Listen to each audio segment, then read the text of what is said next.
Este programa es presentado por Itaú, Penner Automotores, Puerto Caacupemí.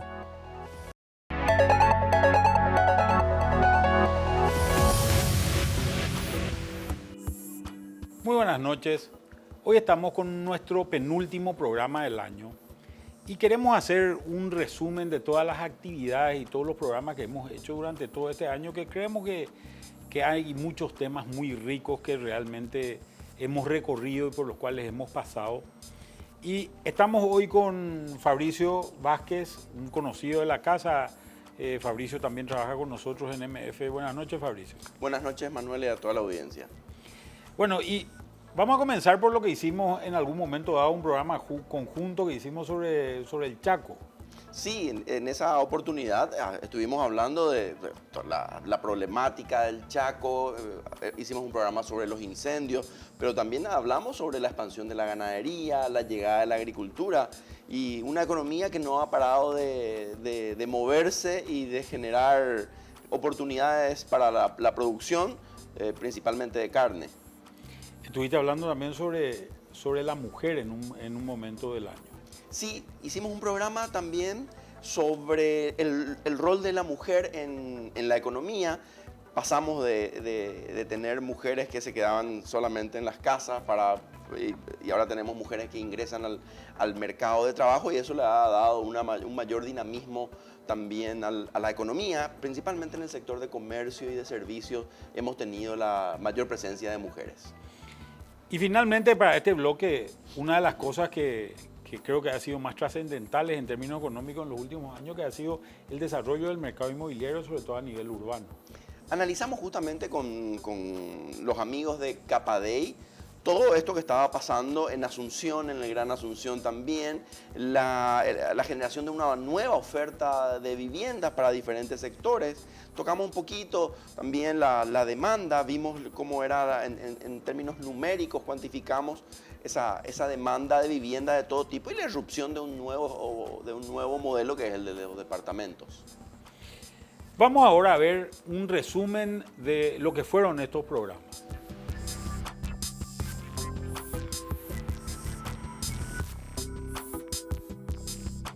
Muy buenas noches. Estamos hoy en el primer programa del año 2019, el primer programa de la tercera temporada de MF Economía. Estamos con Fabricio Vázquez esta noche para hablar del Chaco paraguayo. Buenas noches, Fabricio.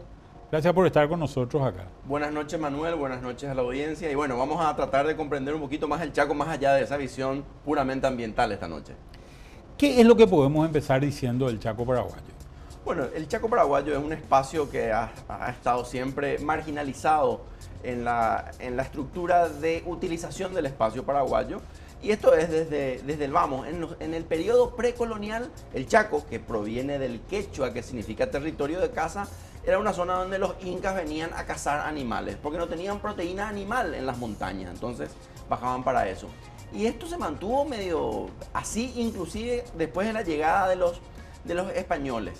La economía del Chaco sufre su primera intervención estructural, podríamos decir, con la llegada del sistema del quebracho y del tanino, allá en Alto Paraguay, en lo que hoy es Alto Paraguay, y basado básicamente en la extracción y procesamiento del quebracho, que como sabrás, Manuel, y sabrá toda la audiencia, surgieron ahí polos industriales que terminaron en darle vida a las ciudades de Puerto Casado. Del borde del río Paraguay, básicamente. Siempre del borde del río Paraguay. Y con sistemas incluso ferroviarios que entraban adentro del Chaco, ¿verdad? Así mismo, y las propias empresas tenían que instalar esos sistemas ferroviarios para ir a traer los rollos de más lejos del río, porque era el río la única vía de comunicación que existía en esa zona.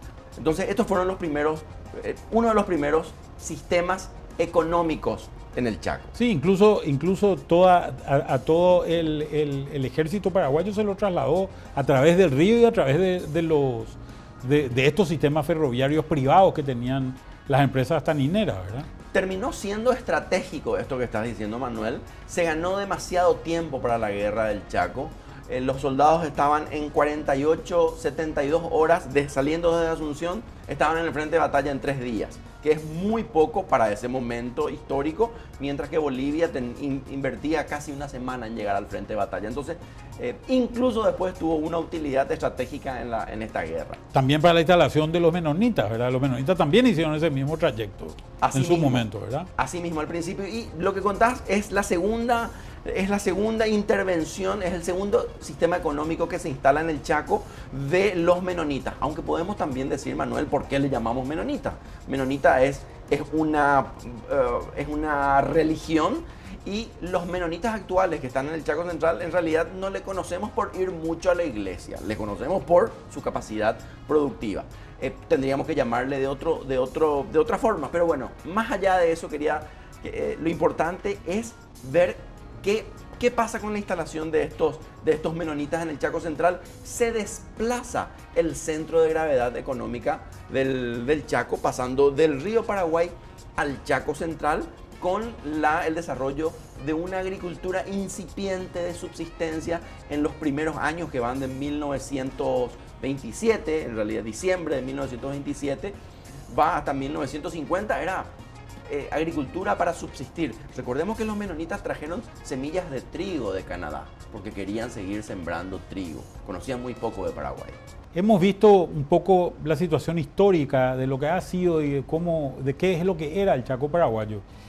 ¿Qué es lo que ha pasado en los últimos tiempos, Fabricio?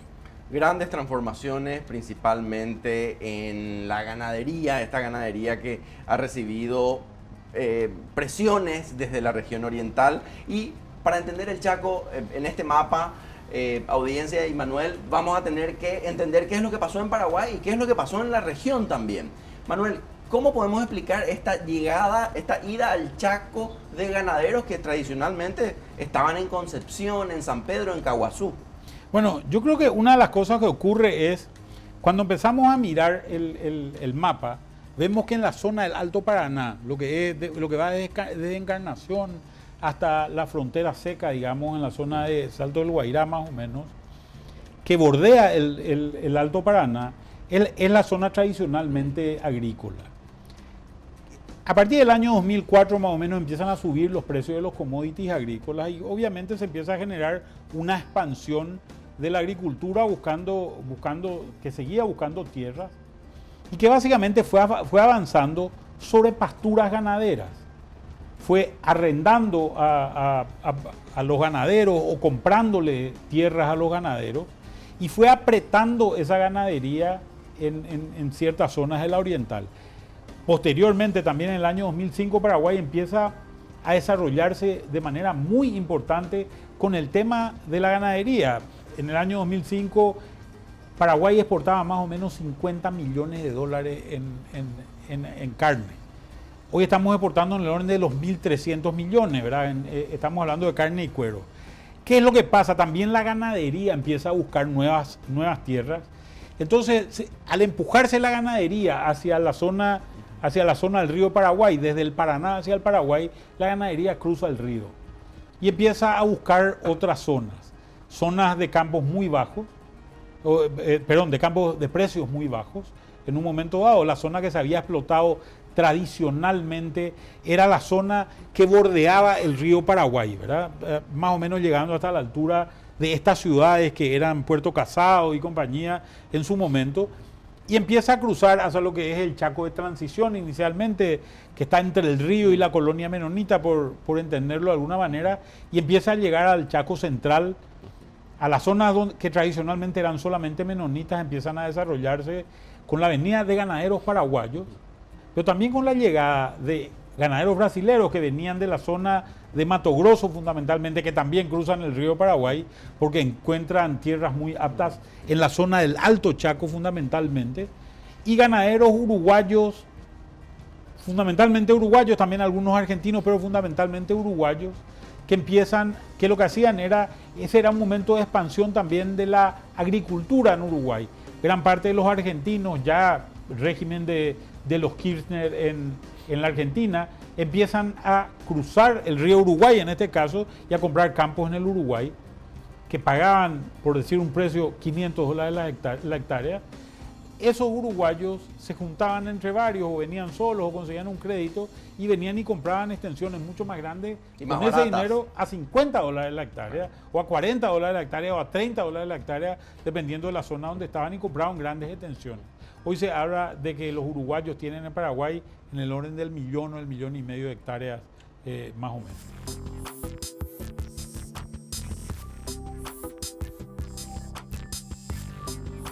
Muy buenas noches.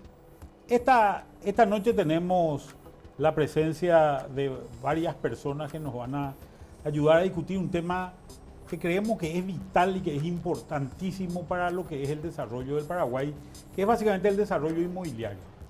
¿Qué es lo que hace falta? ¿Qué es lo que la gente quiere? ¿Qué es lo que se anda buscando? ¿Cuáles son los problemas con los que nos encontramos? Tenemos hoy varias versiones de esta problemática. Está con nosotros Fabricio Vázquez, que es de la casa. Fabricio nos va a presentar varios temas sobre la demanda. Buenas noches, Fabricio, gracias por estar acá. Buenas noches, Manuel, y a la audiencia también. Y bueno, estamos acá listos para discutir estos temas. Y tenemos a invitados de la CAPADEI, la Cámara Paraguaya de Desarrollo Inmobiliario. Está con nosotros su presidente, Raúl Constantino. Bienvenido, Raúl, gracias por estar con nosotros esta noche. Bueno, muchas gracias, Manuel, muchas gracias por la invitación, y a la audiencia vamos a tratar un poco de explicarle esta problemática que muchos hablan de la vivienda en nuestro país. Y también con nosotros Francisco Gómez, también de la CAPADEI. Bienvenido, Francisco. Bueno, buenas noches para vos, para la audiencia. Gracias por la invitación. Vamos a tratar de aclararle un poco de nuestra perspectiva este tema, que es tema común y en la mesa de discusión de toda la gente. Y bueno, y tenemos temas que creo que son interesantes, que creo que la gente quiere ver. Vamos a ver nuestra primera lámina. Básicamente, acá hay un tema que creo que es muy interesante, que es el hecho de que quiénes son los que están demandando. Anteriormente, la gente que demandaba vivienda eran familias nuevas que se formaban, ¿verdad? Era la famosa vivienda de tres dormitorios, ¿verdad? Hoy, sin embargo, tenemos un montón de nueva demanda que está apareciendo. En esta lámina creo que hay una versión interesante, Fabricio, de quiénes son. Sí, justamente. Si bien solemos hablar de la familia, cantidad de familias, hablamos de la demanda en términos numéricos, pero también tenemos que entender que la sociedad paraguaya, y la sociedad urbana y la sociedad asuncena de Gran Asunción en particular, están experimentando profundas transformaciones en sus prácticas sociales. Nos casamos más tarde, nos emancipamos más temprano, tenemos menos hijos y un montón de factores sociales y demográficos que están directamente vinculados con la demanda de viviendas. ¿Cómo? Acá, por ejemplo, yo hay cosas con las que me encuentro, por ejemplo, que es la misma gente la cantidad de gente que se casa que la cantidad de gente que se divorcia, por ejemplo, ¿verdad? Y obviamente la demanda es distinta. ¿Cómo se diferencia, por ejemplo, una vivienda para cada uno de estos tipos de personas? Básicamente se diferencia en el tamaño. Vamos a comenzar por ahí lo que decían recién. La familia tradicional, como decían antes, era de 5 miembros, la pareja de padres, de 3 hijos. Hoy eso ha cambiado. Hoy día tenemos familias inclusive sin hijos, tenemos el divorciado, tenemos, como dice acá, la placa, el viudo, tenemos los emancipados jóvenes, los chicos jóvenes que se emancipan, y cada uno tiene diferentes necesidades, no solamente en la calidad o el área que necesita para su esparcimiento dentro de su casa, sino que también la ubicación y las confortes que brinda un edificio o una casa en particular. Esto puede ser si quiere con pileta, si quiere con guardia, si quiere con gimnasio. Entonces, cada uno de estos segmentos tiene diferentes necesidades, y un poco nuestra tarea dentro de lo que es el desarrollo inmobiliario es tratar de ir satisfaciendo esa demanda para cada sector o para cada tipología de familia que hoy tenemos.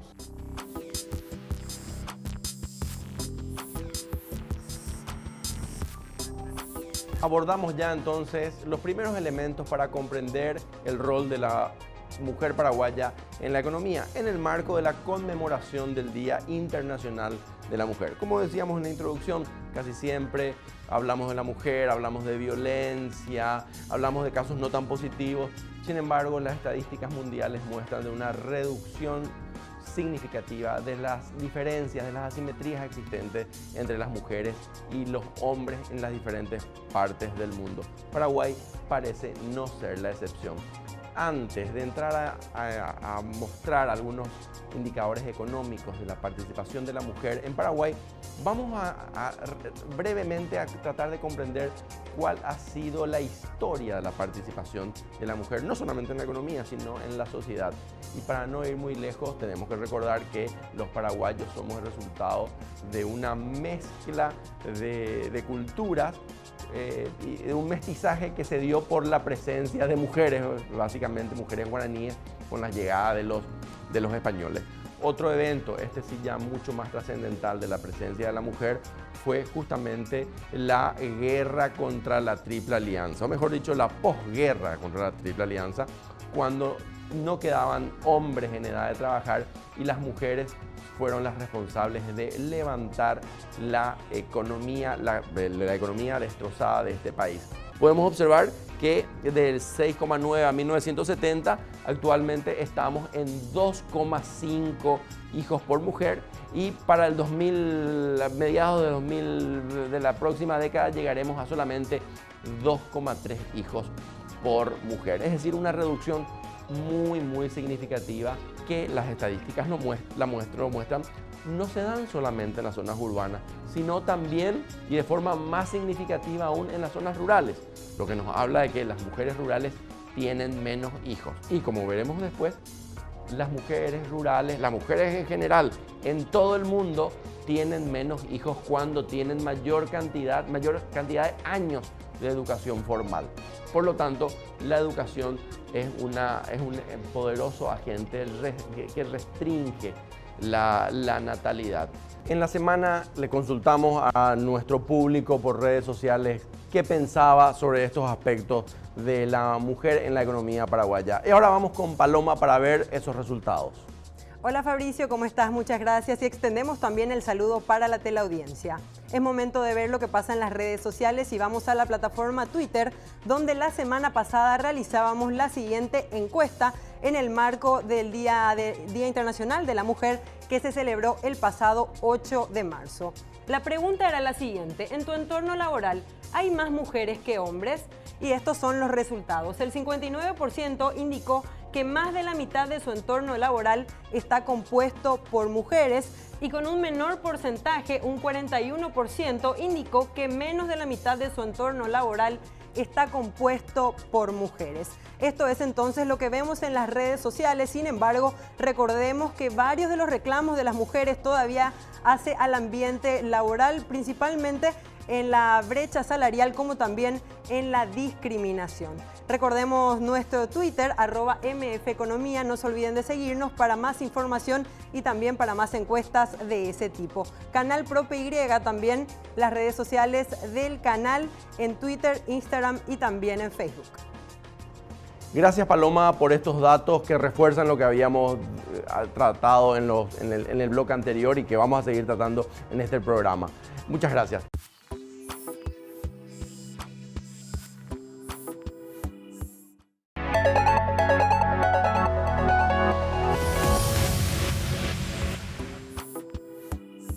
Siguiendo con nuestro programa de hoy, queremos entrar a otros temas que hemos tratado durante el año. Hablamos mucho sobre el tema incertidumbre, Fabricio. Sí, vivimos un año 2019 marcado por las incertidumbres, tuvimos guerra comercial, tuvimos situaciones de crisis económica en Brasil, una situación bastante compleja en Argentina, y uno de nuestros programas justamente analizamos toda esa incertidumbre en términos económicos que afectaban a Paraguay y a la región. Y un tema también que se está empezando a desarrollar, que es todo lo que se llama la industria naranja, ¿verdad? La economía creativa. Asimismo, en uno de los programas hemos presentado algunas definiciones con respecto a estas economías que no suelen aparecer tanto en la teoría, en los números, y que sin embargo están teniendo una mayor participación. Está vinculado esto a la generación de la economía de la diversión. Hacemos cine, teatro, el turismo, y estuvimos recorriendo toda esa economía vinculada a la creatividad. Y un tema clave sobre todo para la economía urbana, el tema de la movilidad. Asimismo, hemos tenido también algunos invitados y hemos conversado, hemos planteado los diferentes retos que existen en cuanto a movilidad, sobre todo ya a un tiempo de que el Metrobús sigue parado, por lo tanto hay una cantidad alta de personas que siguen perdiendo tiempo en el tránsito, principalmente en Asunción y Gran Asunción. Y finalmente un tema que se está volviendo también importante, que genera mucha mano de obra, el tema del turismo y de la economía patrimonial, ¿verdad? Sí, ese es un tema bastante nuevo también, un poco vinculado a la economía naranja, que creemos que Paraguay tiene unas potencialidades bastante interesantes. Tiene de hecho un stock de atractivos culturales, naturales, patrimoniales, arquitectónicos, gastronómicos, que pueden movilizar también esta industria sin chimeneas que he denominado el Creo que turismo. hay que convertirlos en un patrimonio realmente que pueda ser explotado. Y valorizarlo. Vamos a ver qué nos dijeron en este programa.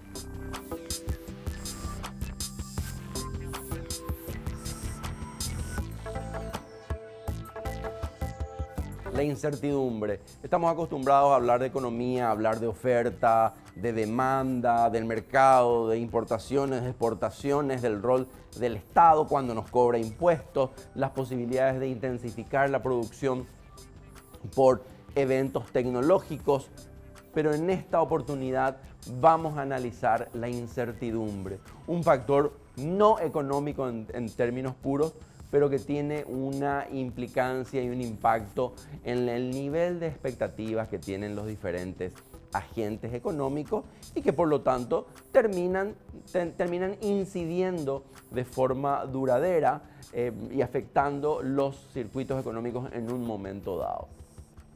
Las incertidumbres en la historia del Paraguay han sido varias. Vamos a tratar de identificar cuáles han sido los eventos políticos, económicos, los bélicos incluso, que han generado un aumento o un descenso de la incertidumbre y cómo a partir de estos eventos se puede explicar en cierta forma un retraso estructural del desarrollo paraguayo en algunos momentos y en algunos otros periodos de la historia paraguaya, como los eventos terminaron generando una incertidumbre menor, aunque su gravedad pareciese ser mucho mayor, especialmente en los últimos eventos. Pero bueno, entremos ya rápidamente de pleno con algunas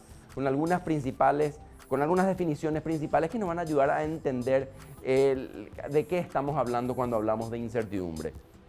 El economista Frank Nick, en 1921, ya casi hace casi un siglo, indicaba que en el riesgo se conocen todas las posibles alternativas y las probabilidades de que ocurran pueden determinarse con precisión. Sin embargo, y este es el tema que vamos a tocar hoy, cuando hay incertidumbre, todas las posibilidades no son previsibles con ningún grado de confianza. Es decir, cuando hay situaciones de riesgo, podemos prever cuáles podrían ser el final de cada historia o de cada situación. Es decir, podemos parametrizar el impacto de ese riesgo. Sin embargo, con la incertidumbre no tenemos elementos objetivos que nos puedan indicar o puedan arrojar más luz hacia un túnel oscuro. En ese sentido, como veíamos en esta definición, parece que el riesgo es más ventajoso o da una mayor cantidad de información sobre lo que puede venir.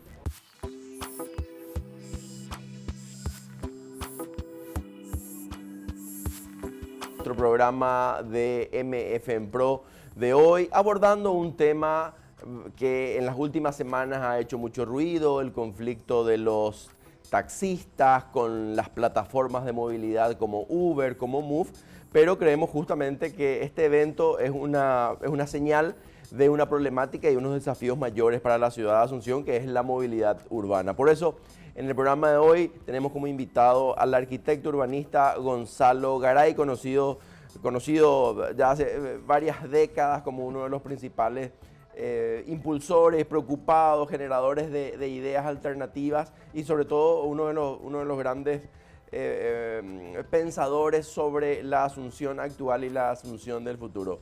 Bienvenido y gracias por estar con nosotros, Chalo. Muchas gracias por la invitación, un gusto estar acá. Bueno, y lo que decíamos antes, creemos que el conflicto, el enjambre amarillo, esto que se da entre Uber, unas presiones a la Municipalidad de Asunción, en realidad son la prueba de que la movilidad tiene problemas en Asunción, Chalo. La movilidad tiene problemas gravísimos en Asunción y en el Gran Asunción. Y no es solamente problemas gravísimos, tiene un costo altísimo. Uno de los tantos estudios que hemos hecho con cooperación del Banco Interamericano de Desarrollo, que después no se aplican, ¿verdad? Por eso después dicen, no, los planes no sirven para nada. No sirven para nada cuando vos no lo aplicás y no tenés un mecanismo de gestión eficiente para aplicarlo. Pero decía que uno de los estudios que hicimos allá por el año 2015, 2014, desde el MOPC con el BID, es el Plan Estratégico Metropolitano de Asunción, y en uno de sus componentes que toca el tema de movilidad urbana y de economía de la ciudad, se hace ahí una estimación de que el Gran Asunción pierde por día por la falta de un sistema de movilidad, porque no tenemos un sistema, ni siquiera podemos hablar de un pésimo sistema, no hay un sistema de movilidad, la falta de un sistema de movilidad urbana, que después explicaremos el concepto, ¿verdad? Nos significa a todo una pérdida de entre 2 y 3 millones de dólares por día hábil. Son unos 600 millones de dólares al año, que son varias troncales, varias líneas de metro por año. Varias inversiones, sobre todo. Entonces, claro, cuando hablamos justamente, Chalo, sobre la economía de la ciudad y la economía de la movilidad, estamos hablando en realidad del tiempo perdido en los automóviles, los viajes de mala calidad en el transporte público, la inseguridad, el costo de combustible. Nos referimos a esto cuando hablamos de todo eso. La contaminación del ambiente, claro, los costos de desplazamiento, hay que medir. Uno en condiciones normales existen estándares de cuánto es la velocidad media aceptable en una ciudad, etcétera. Y bueno, los tiempos nuestros, de todos los que nos están viendo, de toda la gente, cuesta, vale. Vos tenés que cuantificar eso. Un viaje que vos tenías que hacerlo en 10 minutos, lo haces en 35. Eso tiene un costo, ¿cómo no va a tener un costo? Sea en el medio que sea, ¿no? ¿Cómo no va a tener un costo la falta de eficiencia de que el 70% de los viajes o más se hace en automóvil individual, con un promedio de 1.1 personas por auto, donde deberían ir 5 personas? El auto ocupa el mismo espacio vial y el auto consume la misma cantidad de combustible, la misma cantidad de aceite, con un pasajero o con 5. O sea, ese tipo de cosas te muestran la ineficiencia gigantesca que es con la cual nos movemos nosotros.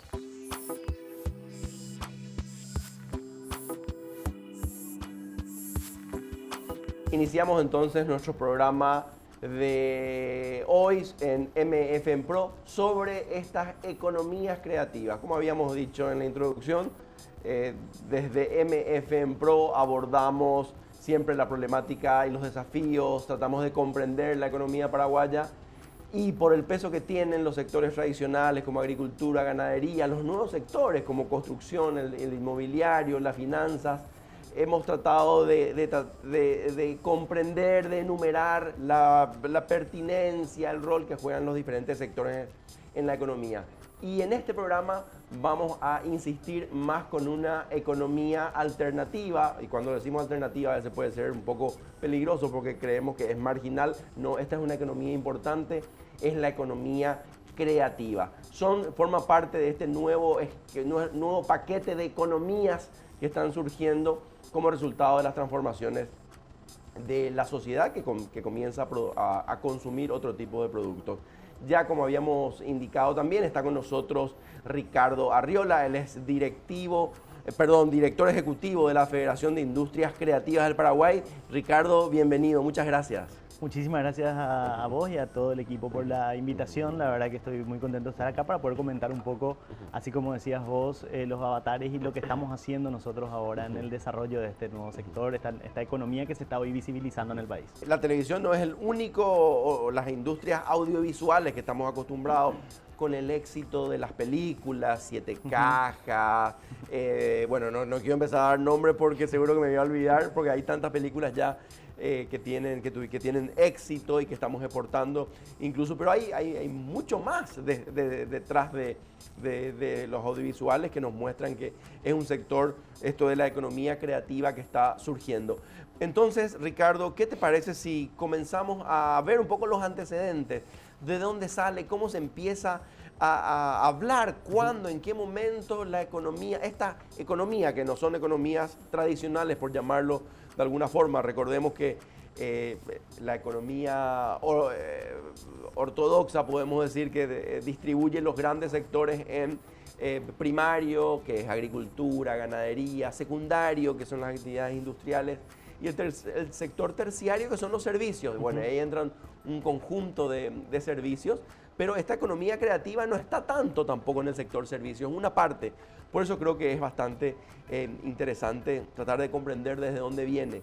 Y justamente estos algunos datos que vamos a estar compartiendo con ustedes ya son el resultado de un primer informe muy interesante que está preparando el BID justamente con la Federación de Industria Creativa del Paraguay, donde podemos ver que en 1944 por primera vez se nombra o surge el concepto de industrias culturales por los sociólogos de la Escuela de Frankfurt, que tenían una visión un poco crítica, eran marxistas, y hablaban de industrias culturales cuando los productos culturales se masificaban, y esto estaba vinculado decían ellos, a la desnaturalización del arte y que llevaba a la manipulación de masas. Y esto es interesante porque la primera vez que se habla de las industrias culturales tiene una connotación un poco negativa. Así mismo es. Bueno, en realidad también eso viene de la mano con la discusión del concepto mismo de cultura, ¿verdad? Porque justamente había como una noción de cultura ligada a las bellas artes y una noción de cultura elitista, podríamos decir. Claro, como acotado a que solamente lo que era cultura era lo refinado, lo exquisito, la música clásica, las bellas artes, etc. Entonces, también hay como una crisis en ese concepto tradicional de cultura cuando empiezan a haber otras visiones y otros teóricos que vienen a proponer un concepto mucho más amplio de cultura, que tiene más que ver con las tradiciones, que tiene más que ver con las costumbres, con el modo de vida de las personas y de las sociedades, ¿verdad?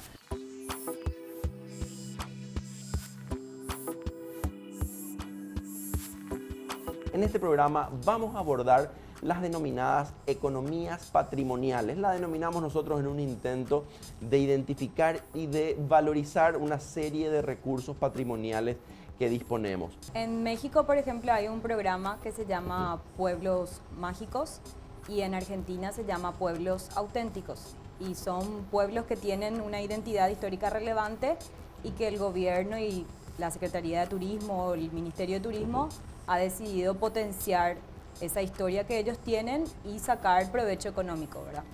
Generalmente, Fabricio, en esos casos lo que surge es principalmente un deseo de la comunidad de explotar algo que tengan, ¿verdad? O sea, necesitan de repente algún recurso o descubren. Generalmente los poblados son los que más conocen qué recursos tienen, ¿verdad? Y la idea es un poco llevar ese concepto a darle un rédito económico, ¿verdad? ¿Cómo se diría? El hacerle reconocido a una comunidad por algo o por eso se hace, ¿verdad? Y genera autoestima. Por ejemplo, Areguá, la ciudad limpia, ¿verdad? Eso es un concepto que se desarrolló y que se planteó, ¿verdad? Ahora, ¿cómo es que se está llamando, Mechi? Se le dio la denominación de Areguá Ciudad Creativa, da la UNESCO. Claro, y que bueno, y que Areguá tiene un patrimonio, un saber hacer, una larga tradición ya con la cerámica. Claro. Ahora, me llama la atención lo que decís, Mercedes, estos programas de Argentina, pueblos auténticos. Y la denominación es pueblo, no es ciudad, tengo entendido. Entonces, parece que hay un retorno a esos espacios pequeños, y que estos programas son turísticos, como decías. Así mismo, turísticos. Y también me llamaba la atención uno era pueblos auténticos y el otro eran pueblos mágicos. ¿Qué hay? ¿Magos en las calles haciendo malabarismo o haciendo eventos? No, son los propios recursos Sí. de las comunidades. Recursos autóctonos, o sea, no hay nada que se crea, sino es potenciar la arquitectura o potenciar el patrimonio ambiental que te puede explicar con mayor profundidad la arquitecta. Pero sí, ya son cuestiones que están dentro de la identidad misma de esos pueblos.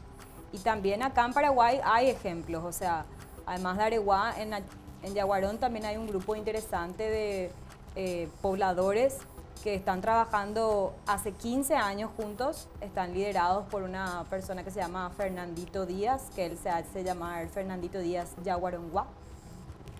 Y bueno, él... ¿Y qué están haciendo ellos? Y ellos están potenciando toda la historia de Yaguarón, desde lo que hay en el templo hasta la mitología, hacen teatros, por ejemplo, en el cerro, habilitaron un museo. Y cuando él cuenta la historia, él te habla de que es un grupo de pobladores que empezaron de a poco y que después, cuando eso como tuvo un boom y genera también eso participación en redes sociales y en medios de comunicación, ahí surge el interés del municipio en apoyar también estas iniciativas, ¿verdad?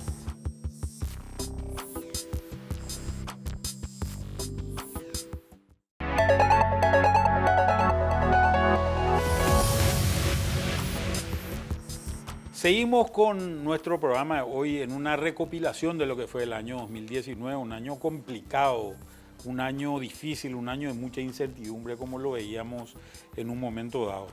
¿Y cómo le ha ido a la industria automotriz o al sector automotor durante este año, Fabricio? Sí, estuvimos planteando en algunos programas toda la caída de las ventas del sector automotriz, también algunas discusiones con respecto a la entrada de vehículos importados usados, cómo se comportaba el crédito, también con respecto a un bien que se convirtió en central y muy importante para la población paraguaya. Y siempre en un año donde hay diferencias de precios con los demás países, sobre todo con el Brasil, el tema de la cadena avícola se vuelve noticia. Y el tema de la economía avícola y qué es lo que nos espera en ese sentido. Justamente, también estuvimos abordando en un programa la cuestión de las exportaciones avícolas, mirando más que nada el mercado externo, vimos las cifras de cuánto exportábamos, a qué destinos exportábamos, la potencialidad productiva y exportadora de Paraguay, pero en un contexto relativamente complicado porque somos vecinos de Brasil, que es el principal exportador y obviamente en términos de volumen es mucho más importante, y que a veces cuando le sobran algunos cortes, estos cortes ingresan a Paraguay no siempre por la vía legal. Y finalmente la niña bonita o el nuevo jugador dentro del sector agrícola que ha sido el arroz en los últimos años. Sí, en un programa pasado también mostrábamos toda la dinámica que estaba teniendo este sector. Cuando hablamos de agricultura pensamos mecánicamente en soja, maíz, trigo. Sin embargo, el arroz se ha convertido en un nuevo rubro que ha permitido incorporar zonas que anteriormente eran consideradas como marginales, las zonas bajas, que sin embargo esto está generando un mayor dinamismo en las zonas productivas. Y vamos a ver qué era lo que ocurría en estos programas de los cuales hablamos.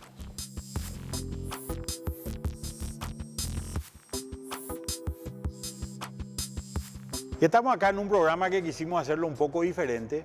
Estamos desde Penner Automotores y vamos a hablar hoy del tema que le interesa a este tipo de empresas, el tema de automóviles y qué es lo que ha pasado en el mercado de automóviles en los últimos tiempos.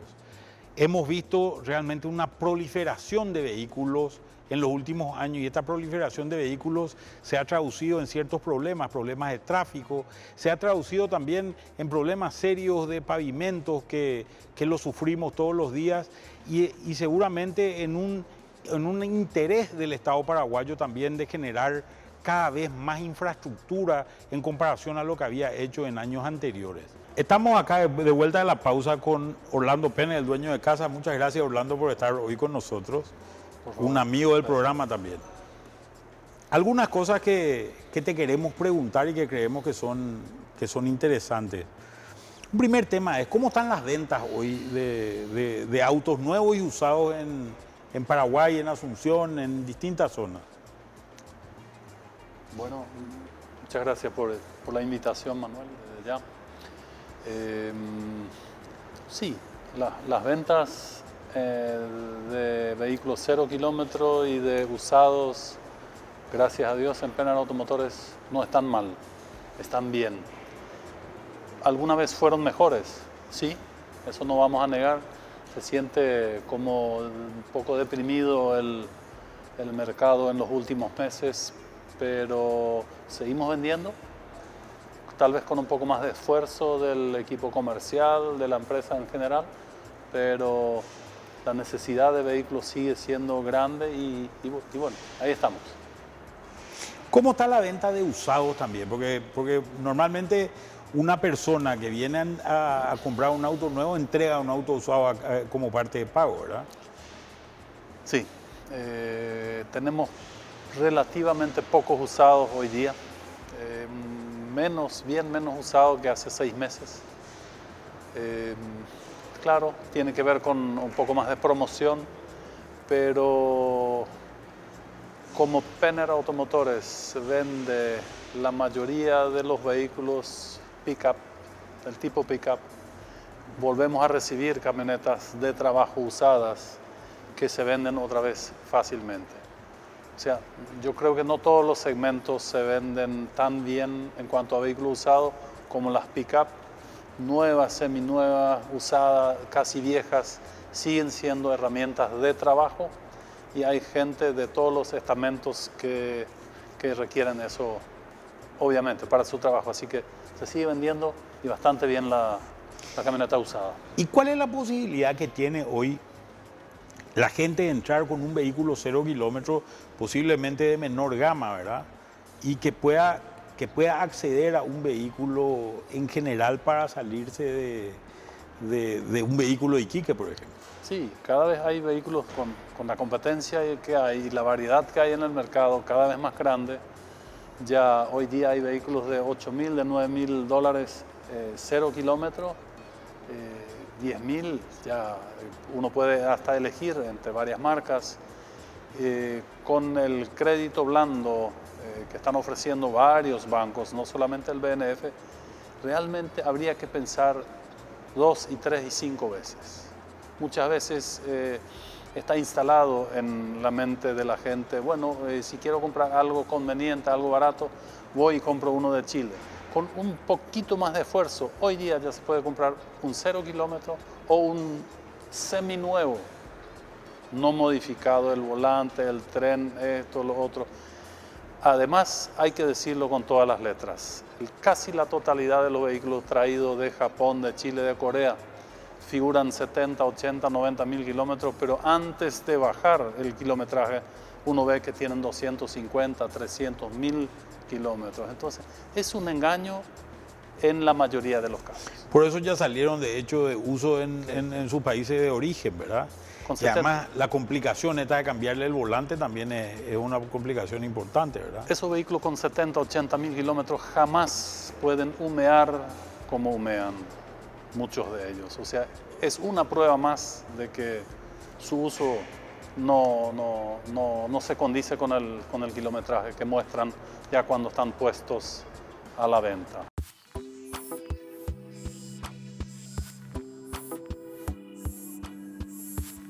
Iniciamos nuestro programa, como habíamos dicho en la introducción, sobre la cadena avícola. Para el efecto está con nosotros Jerónimo Vargas.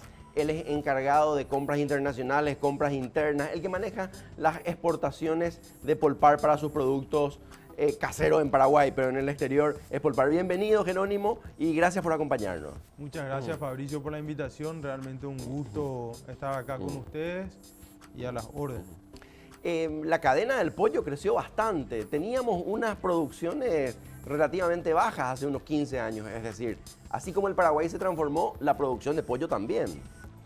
Totalmente, como estábamos mencionando antes del inicio del programa, los últimos 10 años Paraguay ha venido creciendo en producción avícola a un ritmo aproximado de 8% año tras año, y entre el año 2017 y el 2018 creo que fue incluso un poquito más que eso, a pesar de ciertos desafíos económicos de lo que está atravesando el país.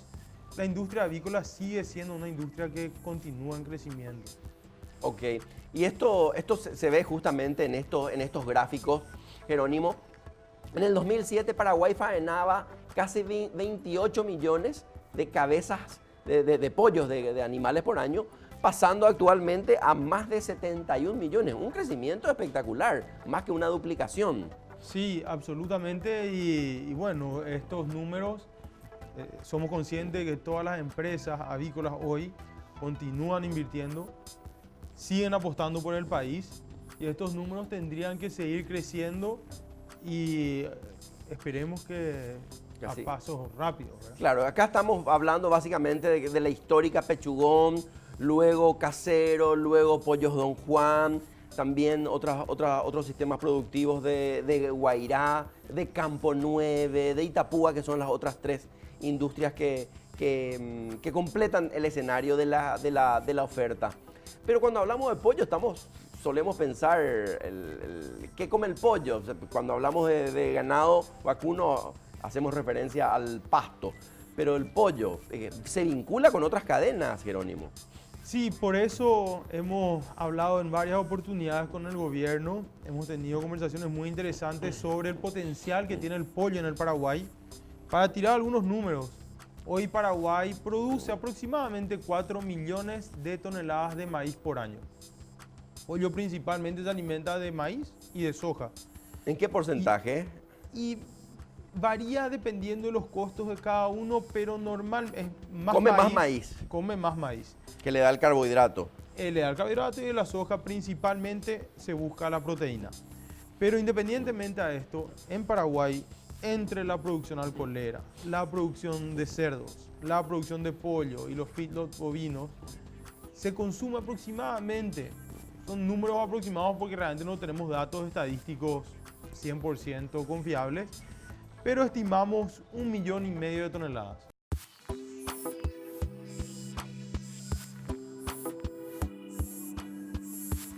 Iniciamos entonces nuestro primer bloque sobre la economía del arroz, la cadena de valor del arroz. Este arroz que antes no salía casi en la imagen del Producto Interno Bruto Agropecuario, sin embargo, ha emergido en los últimos años. Ya no hace 2 o 3 años, sino hace mucho más. Y para eso está con nosotros Cristian Heise, que él es director de la empresa Desarrollos del Sur, una empresa arrocera que produce y exporta arroz, en el que está principalmente en el departamento de Misiones y en otras zonas del país. Cristian, bienvenidos y gracias por acompañarnos. No, por favor, el gusto es mío.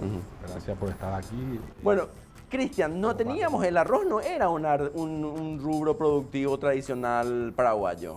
Mira, mismo para nosotros tampoco era un rubro importante. Nosotros nos dedicábamos a la ganadería. Y el arroz empezó a ser nuestro vecino por todos lados, y de repente nos encontramos totalmente rodeados del arroz y entramos, ¿verdad? ¿Cuál fue el inicio, Cristian? ¿Quién fue la persona cuál fue la innovación mayor? Tengo entendido que hay un ingeniero agrónomo que realizó muchas inversiones, investigaciones. Hay un ingeniero que se llama Héctor Ramírez, la gente que está metida en el arroz lo conoce. Es un científico, él estudió mucho en el Brasil, de ahí creo que pasó a Colombia, de Colombia volvió a Paraguay a poner en práctica un poco sus conocimientos, trajo mucha tecnología y eso hizo pasar de que anteriormente se producía puedo decir unos números que no estoy de repente muy seguro, pues producía 2.500 a 3.000 kilos por hectárea, pasaron a producir 6 toneladas por hectárea, 7 toneladas, y hay gente que lleva más. Y bueno, él fue el que hizo un poco todo ese cambio. Muchas empresas se lanzaron a ese desarrollo y bueno, fue un poco los inicios de lo que es hoy lo que es la nueva camada de arroz en el Paraguay, ¿verdad? Un desarrollo relativamente reciente.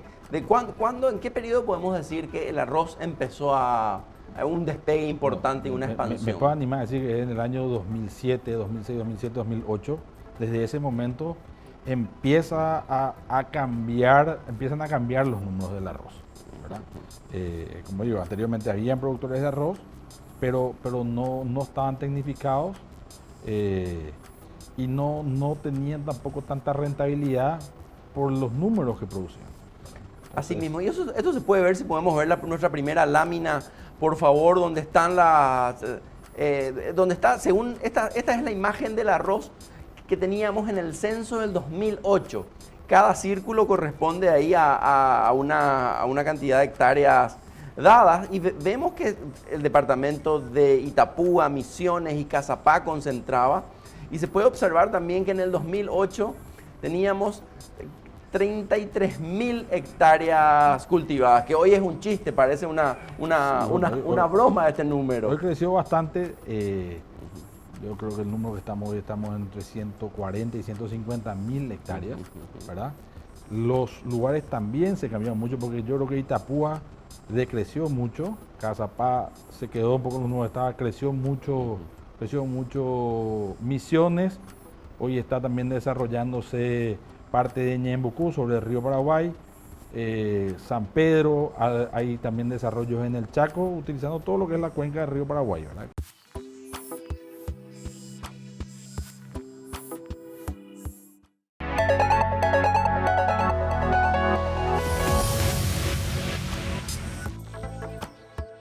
El 2019 va a quedar seguramente en la historia como un año realmente complicado, un año donde se caen los precios, hay sequía, dejamos de vender, hay contrabando, todos los chiches de este año. Problemas con los vecinos.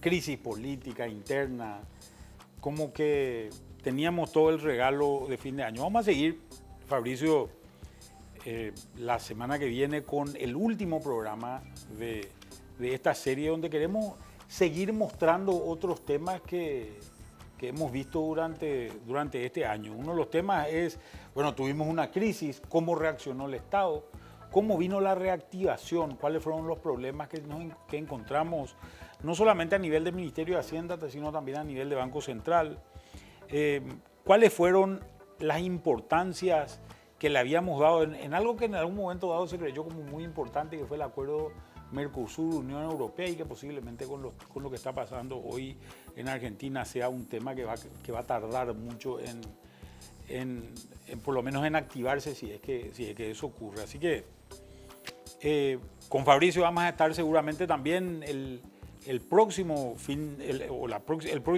programa, que va a ser el último del año, y vamos a ir mostrándole estos temas. Así que esperamos encontrarnos ahí otra vez. Hasta luego. Este programa es presentado por Itaú, Penner Automotores, Puerto Caacupemí,